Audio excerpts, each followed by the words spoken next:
um in this playlist we'll be checking Introduction to Mathematical Statistics, and then the textbook we'll be using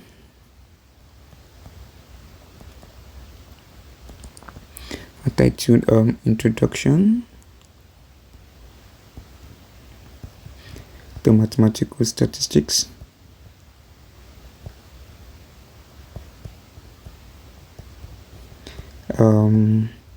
It's Addiction by Aug McCain, and then by Craig. So you can just Google search it. It is free online and you have it. Okay, so let's go straight. Today we'll just be doing some introduction that you're expected to know, some brief recap of what you are suspect to know, and then doing your undergrad. So this course is particularly for graduate students. However, let's make some introduction first. Then we'll go straight to the work. Introduction. So see, if you want to decide whether a coin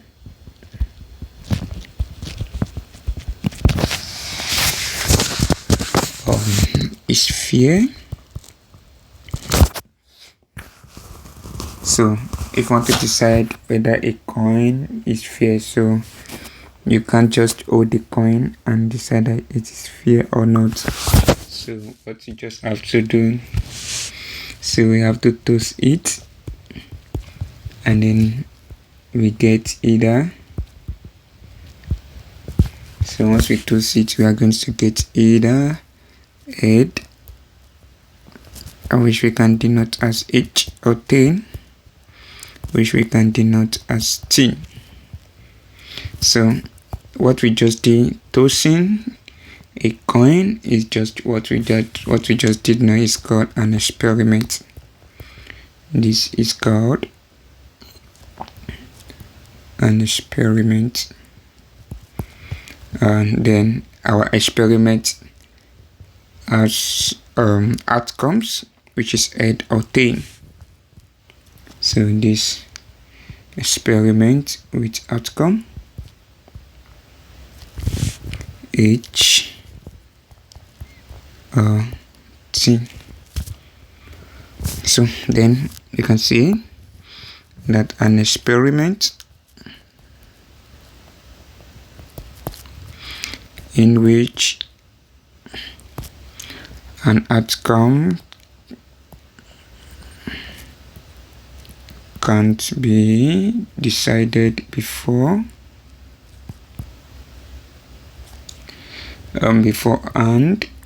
is called a random experiment.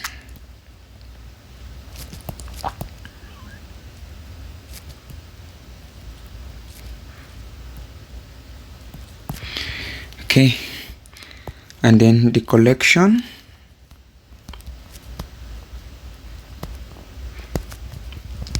of all possible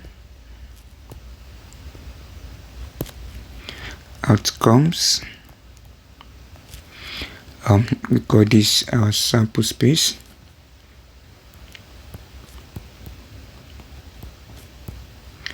So take note of these two important terms. So we have sample space, then we have a random experiment. Okay, so let's say example,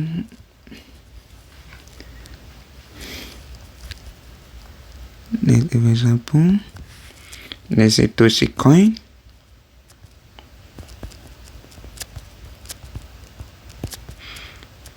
Several times. So under the same conditions,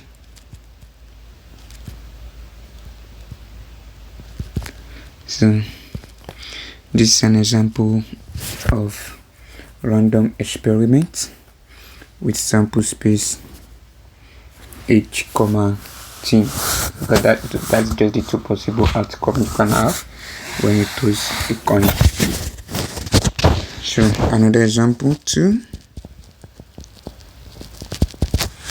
let's say cast one red die. If possible, have a red die, then one white die. So then that's the outcome.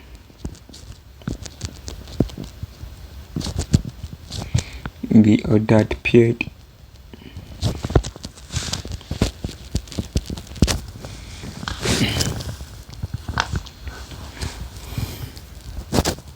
So let's assume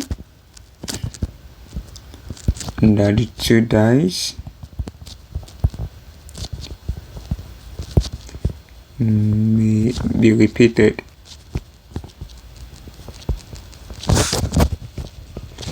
Cast under the same conditions.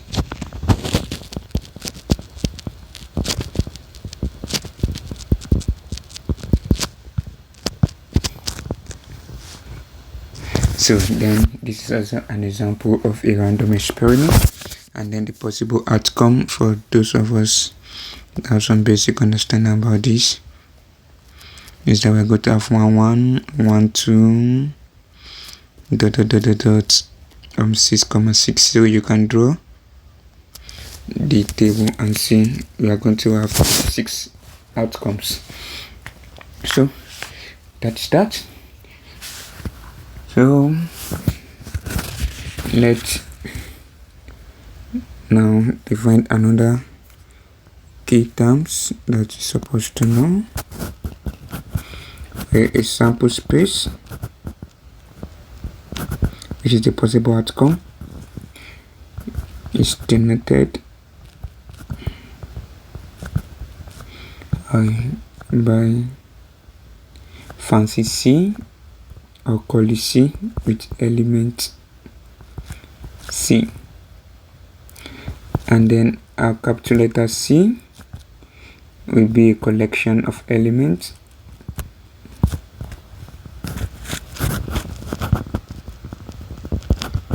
of C,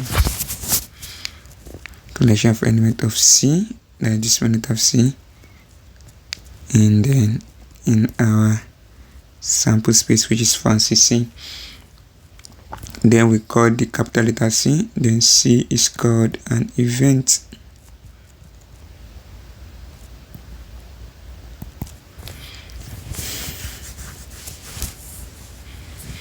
So take note of that terms also.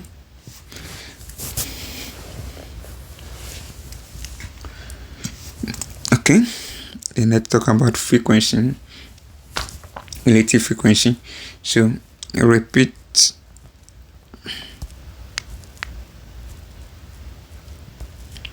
So if you repeat performing a random experiment n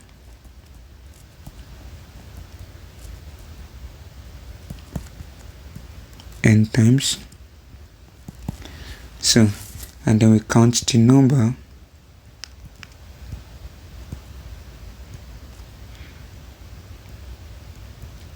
of times f, which is the frequency from our college statistics, that event C occurred.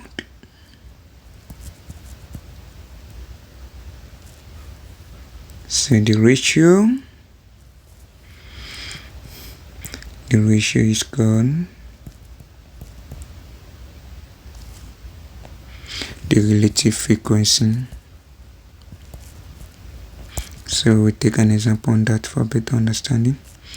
Relative frequency of our event C in the n, that's the number of experiments we perform. So mathematically we can note it as relative frequency is equals to F over N. So for small n, the relative frequency is unstable, but as we continue to repeat the experiment for large sufficient n, then our P, which is the probability, our probability that is the outcome of the experiment is in C, is going to be, which tends to a certain particular fixed number. So let's check an example. Or let's have example. Let's check this. Let's see with the collection of every ordered pair of our fancy C, which is the sample space for which the sum of the pair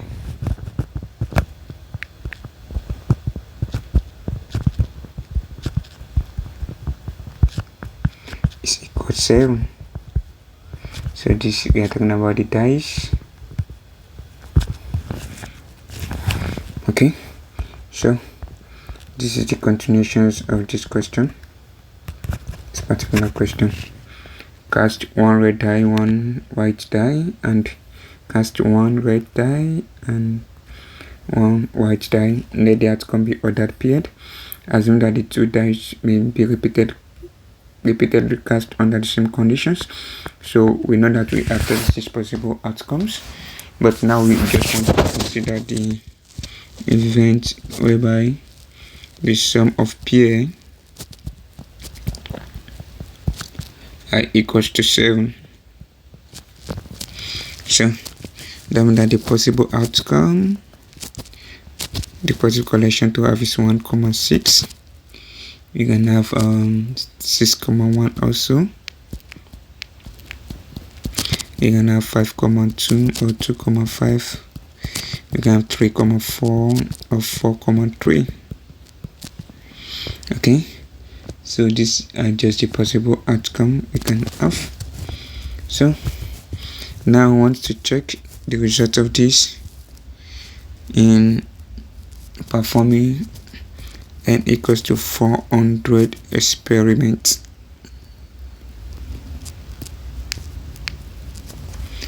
So, and then we have the frequency at which this occur is, we take it to be 60. Then with simple computation, the relative frequency, which is F over N, will be equals to 16 over 400, and this is equals to 1.5. Sorry, 0.5,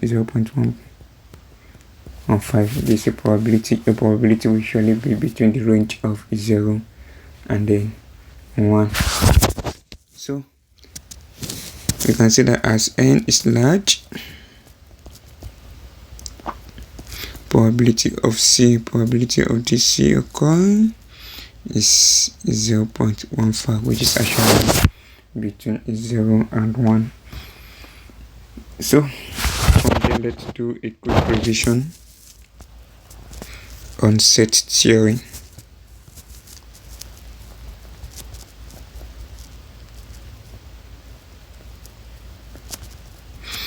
So just a quick recap. First, let's define what is a set. Definition. We said a collection C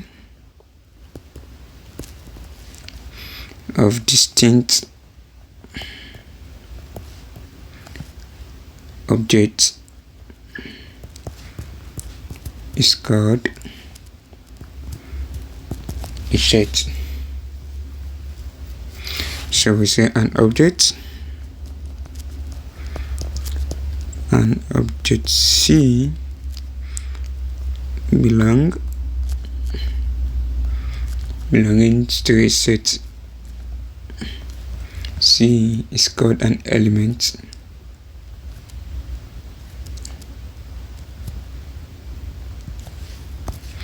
So these are the terms that I believe you are used to. So, and then we denote it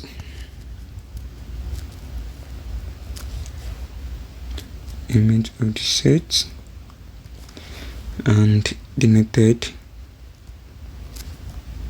by C belongs to C.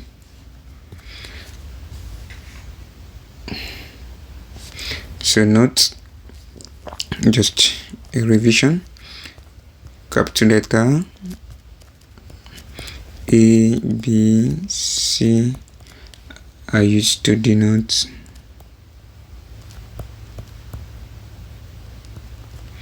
set, while lowercase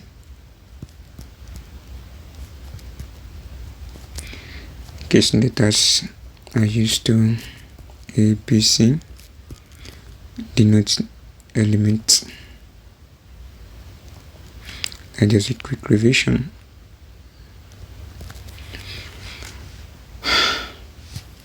So let's check some example.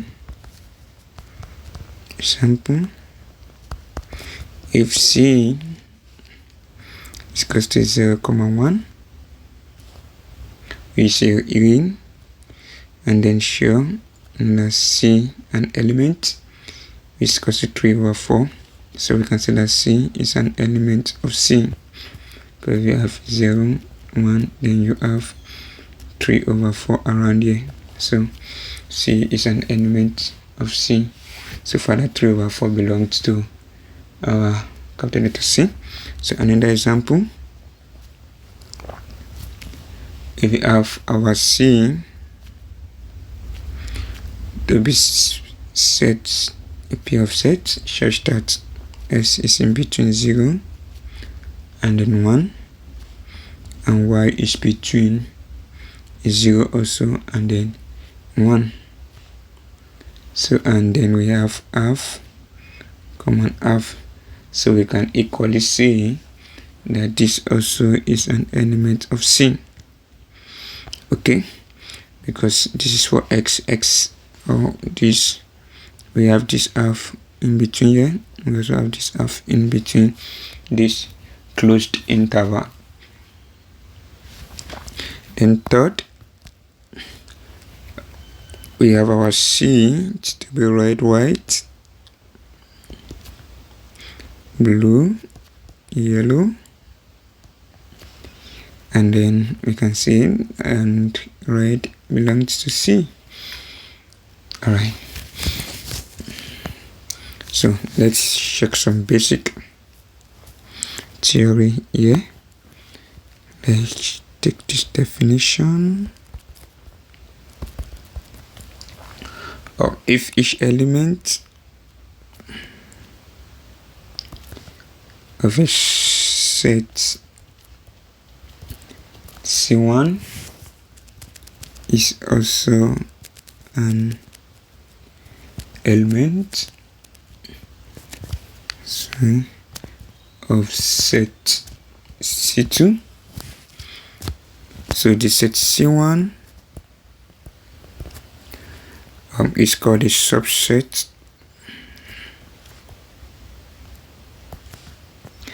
of the set C2.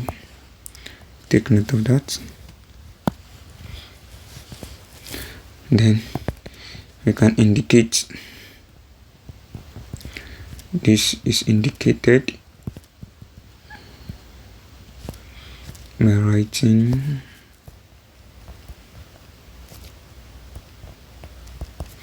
C1 to be subset of C2. And then if C1,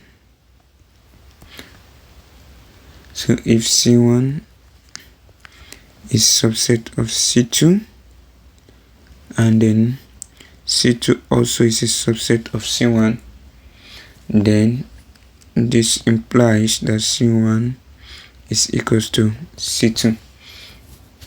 Okay,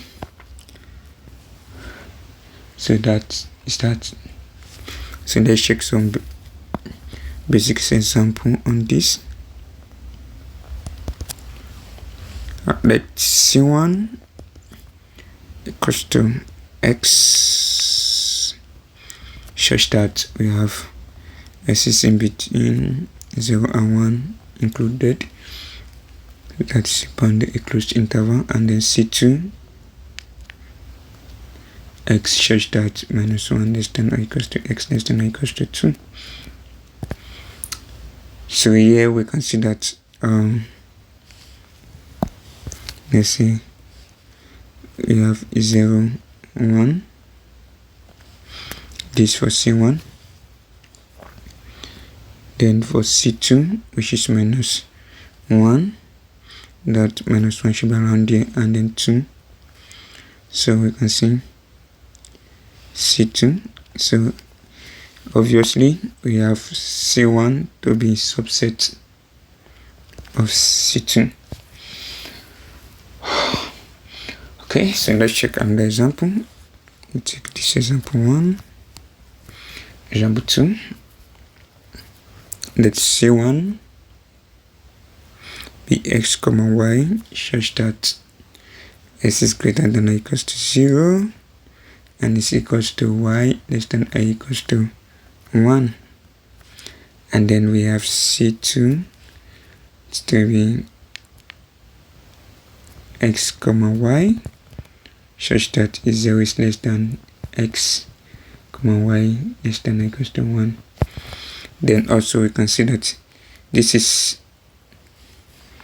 for this part we have S is greater than or equals to 0 and this also equals to 1. Okay, then we also have 1 is greater than or equals to 0. So clearly you can see that C1 is subset, of C2. So all these are just revision so that by the time we start using those terms, you'll be familiar with it. So let's define another terms that I believe we should know. So definition.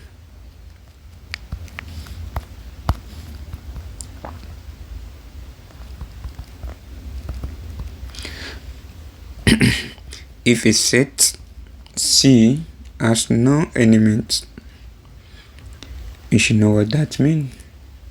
So C is called the non set, or we call it empty set.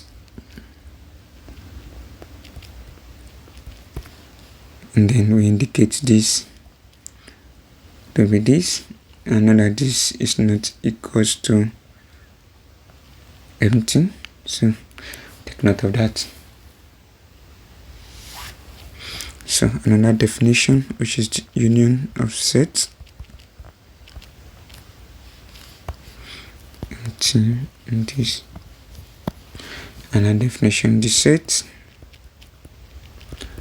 of all elements that belong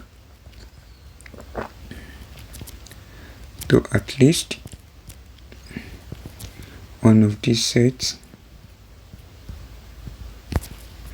C1 and C2, is called the union. It's called the union of C1 and then C2. So we indicate this, that is C1 union C2. We call it big U or something thereabout. So take note, the set of all elements that belongs to at least one of the set is called the union of C1 and then C2. So for more than two sets, their union is C1, C2, C3. So we can have etc. Let's see. That's in CL. So this So this is just for a finite countable union of sets. So another definition, which is intersection. So take note, the set of all elements that belong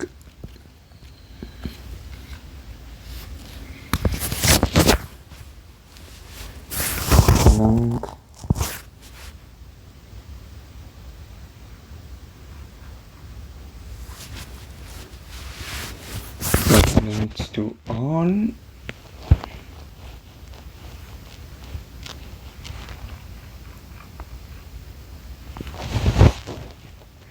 that belong to each of the set C1 and C2 is called what? It is called intersection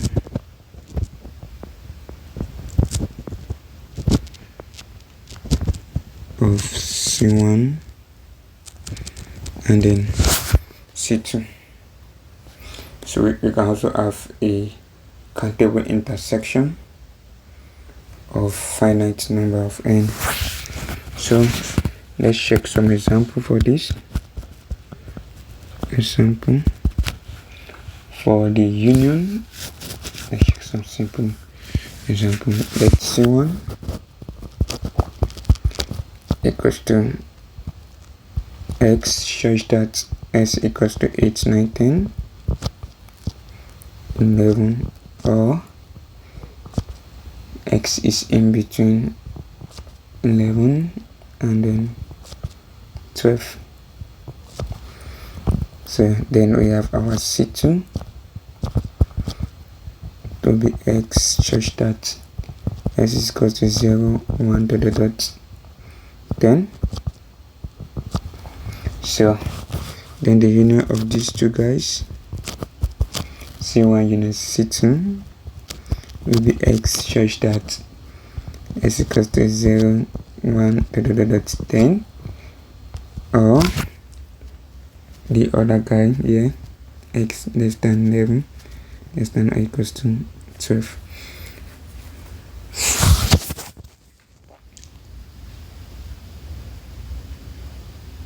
So let's check this other example. We have example 2.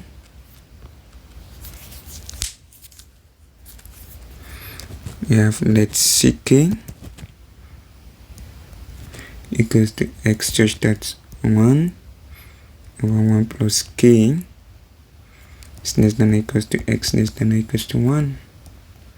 For k equals to 1, 2, dots.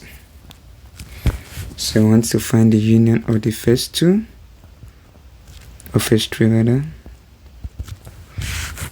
So if you are very careful, so I want to find the union of this and then the union of the case.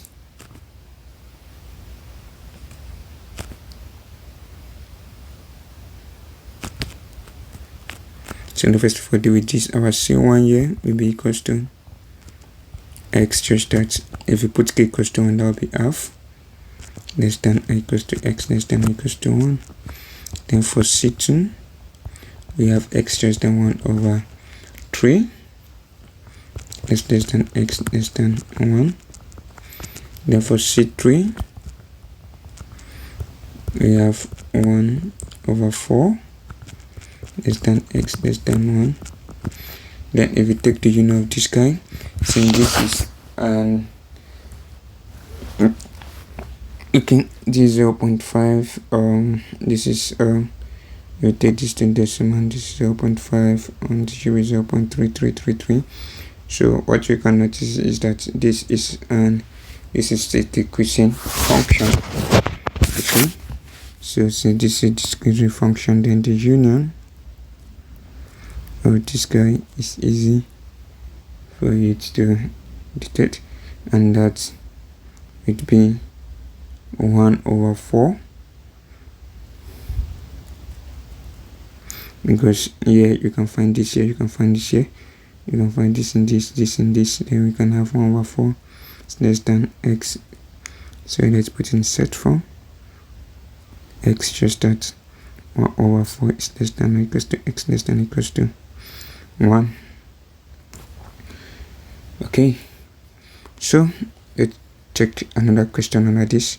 Our C1, C2, C3, for k times. So we have x. So once k goes large, this will be infinity, and then the inverse of infinity equals to 0. That will be this less than or equals to 1. So you have this. Sorry, you have this as your result.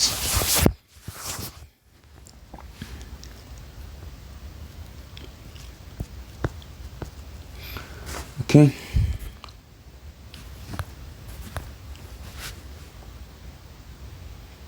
So let's check example on intersection.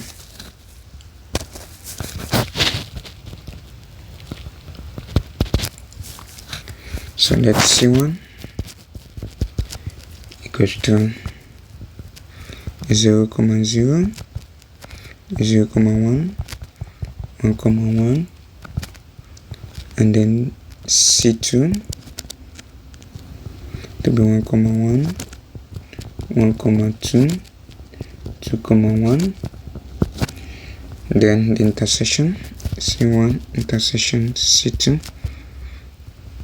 That is what they actually have in common. So we see that we only have a single set, and that is equals to 1, 1 only.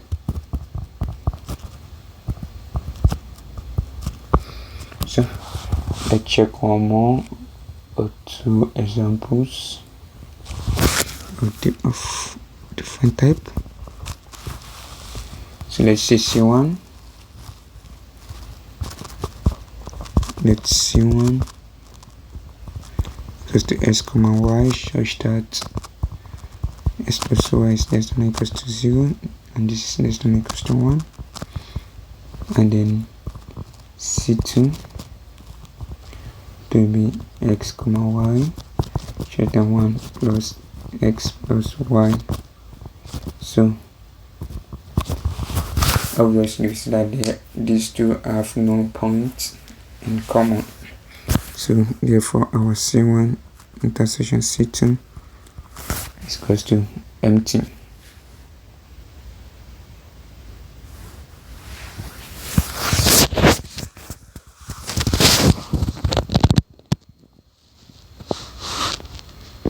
So take note of this basic theorem.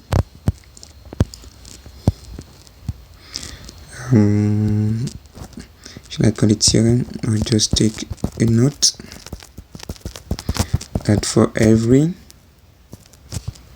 set C, the intersection C intersection itself will be equals to C, and the intersection of C of a set with empty set is empty.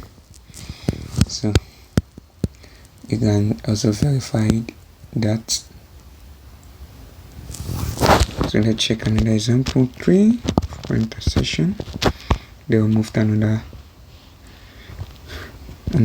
term. CK equals to x such that 0 is less than x less than 1/k. K equals to 1, 2, 3, dot. So if we take the intersection of this guy, C1 intersection C2 intersection C3 intersection dot. So this will give us, so as k gets increased, so we see that this will shrink to 0. So we only have one single point, and that means that we are going to have empty sets. So we are not going to have an interval. Okay, so on that note, let's define convergence set.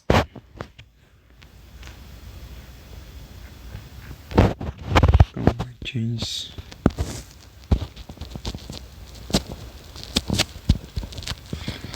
of set. So first, the upper and the limits, the upper and lower limit of the sequence are defined as name n tends to infinity sub Cn is equals to the intersection n equals to 1 to infinity the union I equals to n to infinity Ci, and also the lower limit, which is the infimum of Cn. So this is just the opposite side, that is I equals to n to infinity and union n equals to 1 to infinity Ci. So if the upper and the lower limits are equal, then say the sequence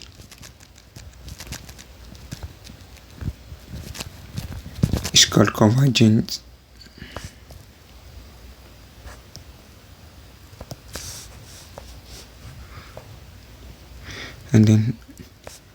And denote the common limit